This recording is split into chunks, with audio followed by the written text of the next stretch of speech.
30 minutes there. Alright guys, welcome back to another video from MBMRC. This is Brian. Before we get too far into today's video, I'm going to go ahead and remind you, as I always do, to go ahead and like the video and subscribe to the channel if you haven't already. Also, leave some feedback down in the comment section below. We love seeing that. We left a little to be desired on our last video of this engine, so we're going to go ahead. We're going to kind of explain some things that we felt like we could have done a better job on. There's a couple people who actually want to see the engine broken down. And, I mean, other than completely tearing it apart, which we did not do, we do tear into it a little bit here. And, you know, as always, any constructive criticism or anything like that, please feel free to add it in the comment section. You know, let us know what we're doing right. Let us know what we're doing wrong. Enjoy the video.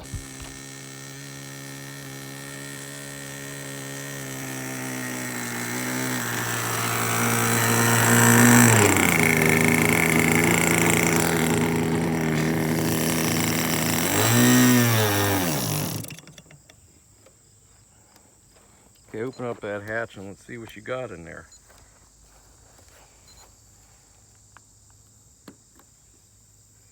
Actually, it's on pretty good. It's not sitting level. That's about level, so It still has fuel left in it. Probably enough to go another five minutes, I would say.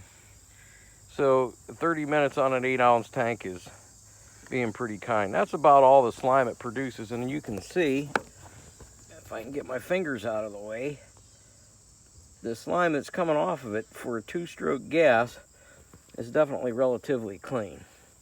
And that's about all it does to it, and it cleans really easy. You know, which is a lot better than the nitro slime that used to cover the entire side of it and the wing and soak everything inside. The thing with this engine that is so unique is that it's a very good trainer engine, because its ability to stay running at slow speeds for long periods of time, which when you're training somebody is perfect, because you don't want the engine to quit, but yet you want it running slow.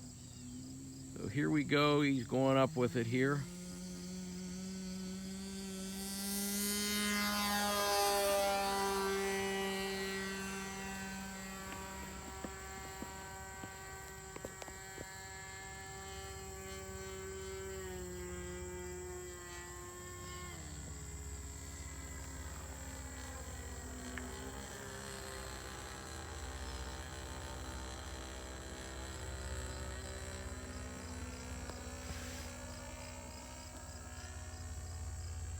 So far, so good.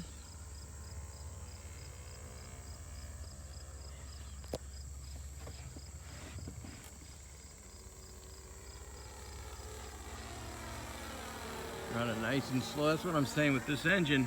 It's ideal for a trainer like this, because it can run at very slow speeds. And what we're finding is, on his 8-ounce tank, he's able to run for a half hour at a time.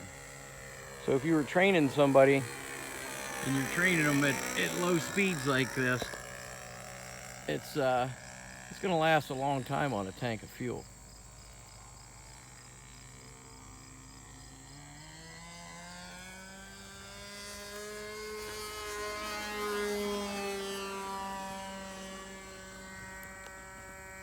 So far, I don't see any issue with the burn room.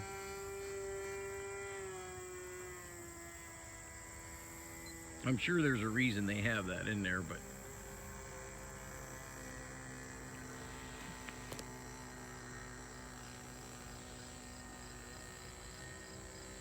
you can run this thing a tick above an idle for as long as you want, and it doesn't load up or anything.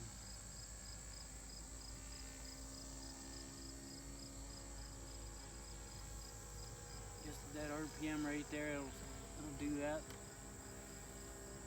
Long time. okay, we did a video on this prior to this one, and we reviewed the SH GF6, and we failed to mention in the video that it is a gas engine. It's a gas engine that was a 37 glow that they converted into a gas, and it runs on a glow ignition. I guess early on when they were developing this engine, they were running it on a CDI. But due to the weight, they were trying to get the weight down, so they went with this glow plug configuration. A couple other companies have tried this in the past to some success. This engine, in my opinion, is very successful. Now, we did tear this engine down at 1 hour to inspect it, as they asked to do. They have this thing in the head, which I'm going to show you here in a second, called the burn room. And it's got a small, I'm not going to call it a screen. It has 3 tabs on it, and it's circular. I'm guessing it's some type of an element or something to aid in the combustion in the engine. Ours, when we tore it down, had a crack in it, so we removed it because we didn't have another one. We tried to run it without it, and it didn't run any different. If anything, it may have ran a little better without it. So we're going to tear it down now. We're going to inspect it and see how our oil's holding up. Matthew flew this last night for an hour and a half. He had 5 1/2-hour flights on an 8-ounce tank with probably 2 ounces to spare. So I'm going to go ahead and pull the head off. We're going to take a look at it real quick and see what it looks like. In order to take this head apart and do it properly, you need to remove the glow plug first. So we're going to take the glow plug out with the wrench that they give you. This glow plug is unique in the fact it doesn't have a washer on it, and it is, you can see it's tapered. So it's kind of like a brake line or a hydraulic fitting, the old style hydraulics that had the taper lock. You can see in looking at the plug, it's relatively clean. Bearings feel nice and smooth. I'm rolling it up. I can feel still a nice tight spot, which is really good. Considering the amount of time, we're going to take the head off, which is 2 millimeter, 2.5, I'm sorry. I'm going to crack these loose.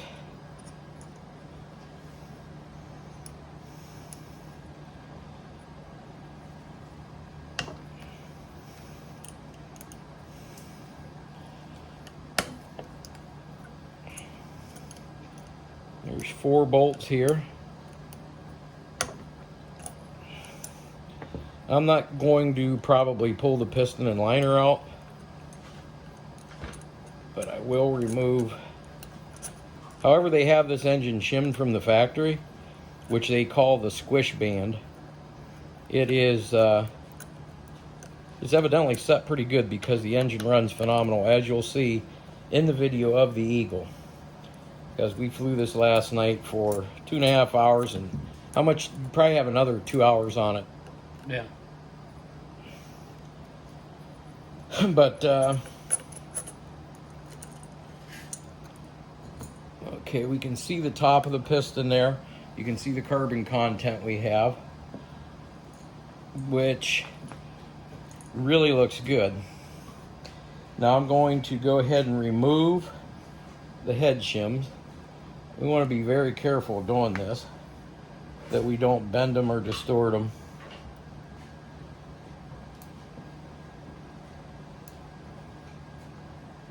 The head shims are removed, and I'm going to pop the actual button head out. There is the actual head, and you can see that it's pretty clean, and that is definitely our Husqvarna XP. That's how things sort of look like when we tear them down. And if you can, can you get a good view of that? Can you see it all right? And it is a pinned liner, It's too. a pinned liner. You can see the little notch right there. So if we were to pull the liner, which would be easy to do, and I'm not going to do it, I don't like to pull the liners, only because the cylinder walls look good. The cylinder also has something I've never seen in it before. It has 3 machine grooves on the inside. I'm assuming that's to retain oil. I'm going to clean this up. You have a rag I can use real quick. We didn't have another button. They claim that this is a consumable item that should be replaced at about an hour or so. But you can see, just with a little wipe, it's pretty clean. Okay, I'm going to roll the piston to the top. We don't want to really get too much of that down inside of there. You have just a little spot of carbon choke cleaner.